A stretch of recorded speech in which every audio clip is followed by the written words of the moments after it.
Hello and welcome back to the KCC channel. I'm Rob and I hope you are having a wonderful day today.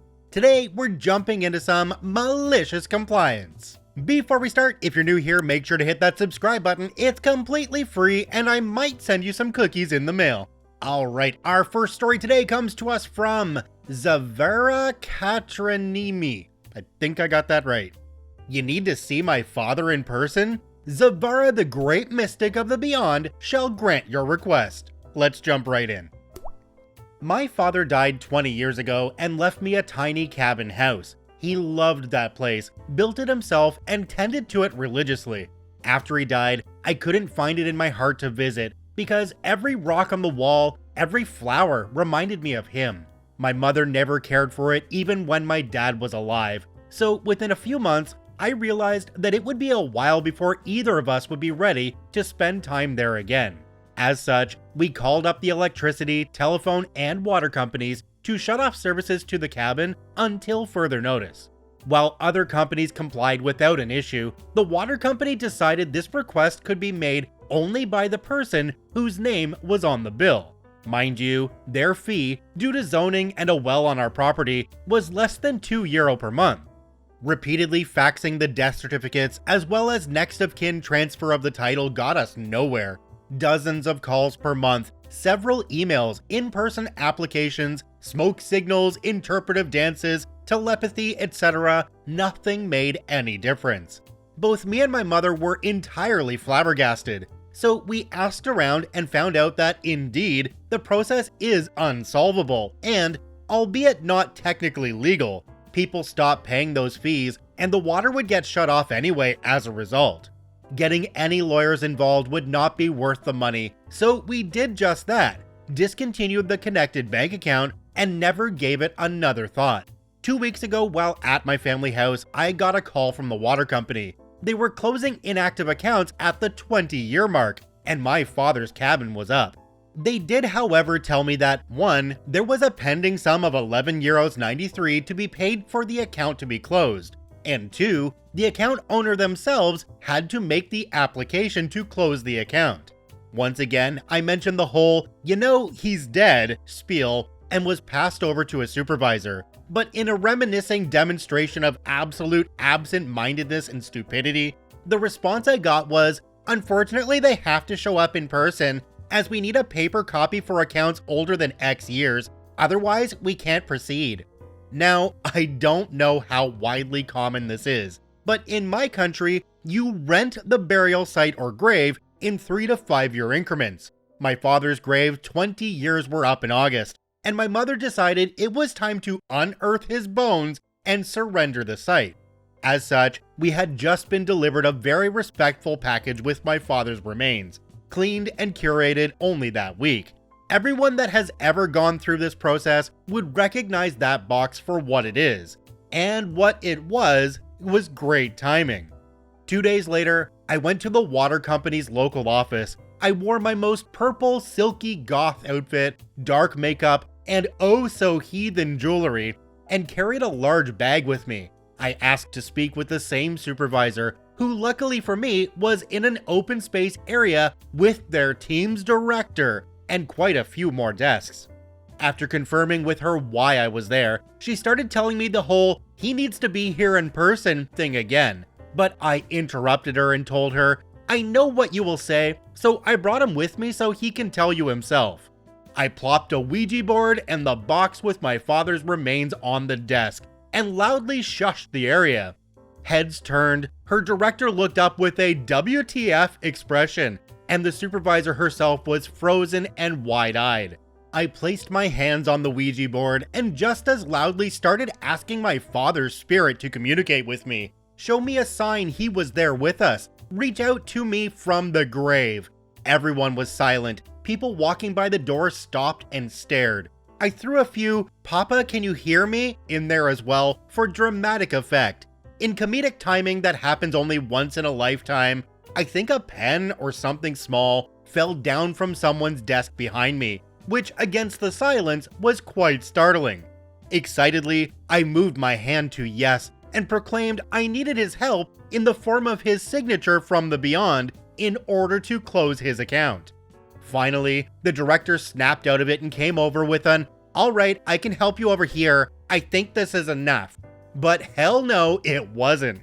I started gathering my things as I laid into him. How asking to speak in person with an indisputably dead man of over 20 years was beyond stupid. And if I had to put up with their idiocy, they had to put up with the process required to get a hold of him. I also mentioned that denying someone's legal title claim was lawsuit worthy, so he immediately changed his tune that I could of course close the account. He tried to bring up the fee, but I cut him off with a "don't even think about it" and walked out. It's still early, but so far, there has been radio silence. My mother thanked me for handling it, but when I suggested she should write to someone higher up about this, she just said, "Meh, it's not worth it. It's over now." What a missed opportunity for a water under the bridge comment. Jumping down to the comment section in this one, there's one from a user called Just Here for Storytime. It says, "For something that happens all the time and will eventually happen to literally everyone, businesses are spectacularly bad at handling the death of customers. Probably because they can continue getting more money out of people too busy grieving to fight every company. Literally every person I know who had to handle the estate of a loved one has had to fight multiple companies to get accounts paid off or closed. Like, even people with lawyers to help with the estate dealt with it. I've gotta be honest myself, I don't think businesses are really that bad at handling the death of customers. In fact, I think they probably handle it like a pro, because they're still squeezing every cent possible out of the relatives of those who died." Now, I have absolutely no first-hand experience with this one. All of my family members are still here, my parents are still here, so I really don't know how this goes. So comment down below, how hard has it been for you getting the accounts closed of your loved ones who have passed away? I'd really like to know. Our next story today comes to us from Breaking Cankles. Coworker doesn't want me touching his customers' cars? Okay, very well then. Let's jump right in. This happened about 5 years ago. I used to work at a dealership. I was part of the detailing crew. There was about 5 of us in that department, but only 3 of us on site at a time. For context, when a sales rep makes a sale on a vehicle, they bring it to us to get it detailed, along with stickers removed from windows, nothing too serious as they are already fairly clean. Now, the way this dealership works is, there's only one detailing department for 5 different dealerships. So we would detail cars for Toyota, Volkswagen, Nissan, GMC, and Hyundai. So yes, a fairly small detailing squad for 5 different dealerships. It sounds a lot, but surprisingly, it wasn't too bad. This specific sales rep, we'll call him Jake. Jake was married to this other sales rep we'll call Mary. For whatever reason, Jake hated my guts for almost the entire time I was employed there. No idea why. My assumption is that one day he saw me talking to his wife, which I didn't know was his wife at the time. But that's because I was getting some info on a trade-in that came in and I was thinking about purchasing that car. It was a 2016 Nissan 370Z Nismo. No, I never ended up buying it. I just wanted to get more information about the car, how much the monthly payments would be, etc. I guess he didn't like me talking to her, so he held a grudge against me. Again, this is just speculation. Also, I want to note that I have been in the detailing field for about 6 years at this time, so I had my fair share of experience, and I was actually one of the best detailers in that apartment. Now then, one day Jake came up to our department with a sold unit, and I kind of overheard him talking to one of my coworkers about me. He was talking behind my back, and I mean, he was saying rude stuff about me, but I was able to make out most of the things he was saying. One particular line I did understand was, "Hey, I have this car here. Customer wants you to just remove the stickers, nothing else. Also, make sure OP never touches the cars I bring up, okay? Do I make myself clear? He doesn't know what he's doing, and he's an R-word." Me acting like I didn't just hear what he said. I continued working on my own stuff and thought to myself, what did I do to the guy that he doesn't like me? But whatever, I guess. If he doesn't want me to touch his car, then be it. Cue malicious compliance. One day, I was the only one that showed up. One guy called out and the other said he'll be really late. I didn't mind. That day was also the day that Jake brought a sold unit first thing in the morning for us to do a cleaning, and I was the only one there. He didn't know that. He thought the other guys were here working on another car or whatnot. He dropped the car there, left the keys on a board where we keep the other keys, and he walked away. Little did he know I was alone. I did not touch his car as per his request. The car sat there for 4 hours. He came to pick up the car and noticed that it hasn't been touched at all. He came to me pissed and said, "Why hasn't my car been touched? Did no one touch it?" I said, "No, Jake, no one touched the car." Which he replied with, "Why? The customer's waiting. WTF, why didn't you do it?" And I said, "Oh no, I can't. You said not to let me touch whatever car you bring us because I don't know what I'm doing and I'm an R-word. And sadly, I'm the only one here at the moment, so I guess you'll have to wait for the next guy to show up." Assuming he does show up today. He looked shocked and started apologizing because he said, "I didn't mean any of that." I just ignored him and went back to doing what I was doing. He had to explain to his customers that he had to reschedule them for another date. Our boss later found out about what happened, and he had a long talk to him about treating his fellow colleagues with respect and to not discriminate anyone for any reason at all. I know the ending wasn't as satisfying as most posts here, but I felt good that day when he found out I heard everything he said about me that day. Jumping down to the comment section on this one, there's one from a user called Radio Tunnel. It says, "I mean, good thing the boss told off the coworker and not you, cause from most stories, it would be you who'd be in trouble." This was responded to by another user called CompB13. It says, "If I'm the manager, I would have both of them in trouble. Jake more, but still, screwing over Jake is fine. But screwing over the customer makes the dealership look bad. If you're the customer, you only care about it taking so long, not about their petty issues or who caused it." I completely agree with this comment from a customer service point of view. I know the malicious compliance was aimed at Jake, but it really did damage the customer as well. And that means that the dealership takes a hit, and that's just not good for the public image. I remember hearing at some corporate meeting way back when that one angry customer will pass on their experience to at least 5 other people, who will pass on that experience to at least 5 other people for each one of them as well. But when people have a good experience, they're not really that vocal about it. So while OP definitely got their malicious compliance against Jake, in the end, they only hurt the company, and that's not good. This next story comes to us from Virtual Meeting 113. "Don't tell anyone you're leaving." Let's jump right in. I once wound up working for a company because it bought up small competitors, including my employer, across multiple states, and then smushed them together into one big firm with lots of clients. Each of us had different retention bonuses to stop us just walking out. The whole thing was a crap show, so the CEO appointed a new VP to lead my division, Big Boss, and a new HR director. Big Boss was really interested in my specialism. He told me face to face I was doing all the right things for promotion, big things, etc. But others started demanding big pay rises to stay, and Big Boss was pretty pissed about this because it screwed up his finance metrics. He gave in a couple of times and then wrote a memo saying no pay rises were permitted outside of annual review. HR director told everyone they wanted honest opinions about what was wrong and how to fix them, then started sniping people who told the truth and blaming them for the issues. Great start. Big shock, I didn't get the promotion. A couple of insiders told me he just badmouthed everyone who was up for promotion to justify not offering any. I met him and said, if I wasn't promoted, maybe I wasn't a good fit and should leave. But he disagreed, said I was a great asset and he'd figure something out.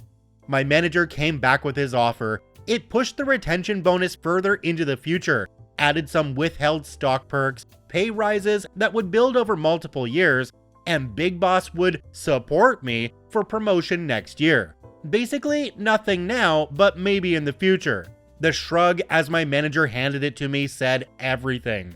Big Boss then got a surprise opportunity to make a sale personally at a client he knew and impress our CEO. We had no experience in the area, but I had a reputation as being versatile, and I was available, so he asked me to head up a group of 4 contractors and make it look like a joined-up expert team from our company. I decided this was a dead end, and given that my retention bonus was due, although no idea when they would actually cut me a check, I agreed to take a similar job at an unexciting but stable competitor. I wrote Big Boss with my 2 weeks. It had been a pleasure working with him, and what did he want me to do? It was standard in our industry to get people off the premises ASAP, especially when joining a competitor. So I was a bit surprised when he told me to carry on at the client and don't tell them you're leaving. Truth was, he had nobody to replace me with. Apparently, he then went to HR director and my manager and lost his crap when it turned out I never actually signed his new retention offer. He tried to blame a couple of people for telling me not to sign, which wasn't true and upset them as well. HR director then met me for an exit interview, and as I'd heard, was pretty stressed because so many people were leaving and their remit was to retain staff. I told them everything was amazing and I loved the company, but this was a huge opportunity. Then they said that because I was quitting, I wouldn't be getting my retention bonus or performance bonuses. It's just industry standard, they said. I explained that the wording was very clear. I had met every requirement, and they said it didn't matter because that wasn't what the words meant. And if you want to argue terms, get an attorney. So I stayed at the client for the next 2 weeks. I told the contractors I was leaving and asked what help they wanted, but they wanted to promote themselves direct with the client, so were happier if I kept out of their way. I just met colleagues for coffee and caught up on old times, talked about my new employer, what would be their final straw, and so on. A couple of days before I was due to finish, the client lead asked me if we could help out on something. Well, I couldn't tell them I was leaving, so I replied, "Unfortunately, Big Boss has said I'm not permitted to discuss my future with you, so you'll need to ask him directly." The client immediately knew what was happening and was fuming that he'd kept them in the dark. Even more when they found out no replacement had been identified. Then, as HR director had requested, I took an employment attorney friend out for lunch. She was laughing her butt off when she saw the contracts, said they were some of the worst worded she'd ever seen. I was totally right. They owed the bonuses, and HR director was just hoping I'd give up. She helped me draft some legal docs, tacked on a bunch of additional fees she reckoned we could argue I was owed, and I sent them off. I left the company without ever speaking to Big Boss or HR director again. I bumped into one of the contractors in a parking lot, and he told me the project had completely imploded. They replaced me with another contractor a month after I left, but by that point, they'd stopped working collaboratively and were competing with each other to win contracts direct with the client. 2 of them got terminated for performance issues, another quit, and the client decided not to continue using my old company, so took on the only remaining specialist contractor direct. I caught up with a former manager for coffee, and they said Big Boss became increasingly paranoid about all the people resigning and started trying to run office loyalty tests to identify disloyal staff, which of course made even more people resign. Allegedly, the CEO was getting angry because the financial and sales metrics were getting worse and the big target client he'd heard about had turned into a huge embarrassment. Eventually, I received a satisfactory offer from the company's law firm. It wasn't a big settlement, but I was so happy that I'd seen it through. My attorney friend said she knew the firm, and it had probably cost triple the amount I'd asked for in legal fees. I wish I could have seen Big Boss's face signing that check. I checked LinkedIn a few months later, and HR director had been terminated. One colleague still at the company said it was officially because there weren't enough permanent employees to justify them staying. Big Boss then vanished a few weeks later, his office was just emptied, and nobody spoke about him again. I still work in the same city, but haven't seen either of them again. If I did, well, I was told to keep working, not to tell the client what was happening, and to get an attorney, so that's exactly what I did. Ah yes, a loyalty test. What a wonderful waving red flag fluttering over a company. So in this story, the HR director told everyone they wanted honest opinions about what was wrong and how to fix it. I think I've been in this situation before, where the company sends you out a completely anonymous feedback request, but it's a unique link sent to each person, go figure. They tell you that your name will not be attached to it and that everything is anonymous, and they just want a general perception of what's going on and how they can fix things. But then anybody who rocks the boat, well, they get dealt with accordingly. Instead of sending out these feedback links, maybe they should just hold up a noose and see if they can get volunteers to put their hand in it. Check out all 3 OPs linked in the description down below. I thank you for watching. I hope you have a wonderful day, and we'll see you tomorrow.